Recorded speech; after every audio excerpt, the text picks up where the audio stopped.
బైబిల్లో బేతేలు అనే ప్రాంతానికి ఉన్న ప్రాముఖ్యత. నెంబర్ 1, అబ్రహాము ఈ బేతేలుకి హాయికి మధ్య దేవునికి బలిపీఠం కట్టాడు. నెంబర్ 2, యాకోబు బేతేలులోనే దేవదూతలు నిచ్చెన ఎక్కుతూ దిగుతూ ఉండడం కలగా చూశాడు. అయితే ఇదే సందర్భంలో యాకోబు ఈ ప్రాంతానికి బేతేల్ అని పేరు పెట్టాడు.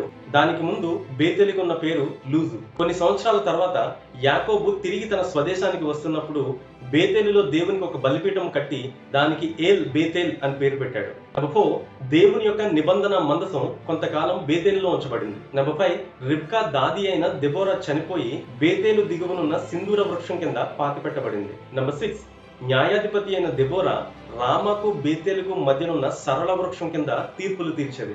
నెంబర్ 7, ఇజ్రాయేలు రాజైన యెరోబాము 2 బంగారు దూడలు చేయించి ఒకటి బేతేలులో పెట్టి దానిని పూజించమని ప్రజలకు చెప్పాడు. నెంబర్ 8, ఏలియా ఈ భూమి మీద తన పరిచర్యను ముగించి ఆఖరి రోజున ఏలియా ఎలీషా బేతేలులో కొంతమంది ప్రవక్తలను కలుసుకున్నారు. నెంబర్ 9, యూదా రాజైన యోషియా బేతేలులో ఉన్న దేవతా బలిపీఠమును పడగొట్టి దాన్ని కాల్చివేశాడు. నెంబర్ 10, ఎజ్రా కాలం నాటికి బేతేలు పూర్తిగా కాల్చివేయబడి ఒక చిన్న గ్రామంగా మిగిలిపోయింది.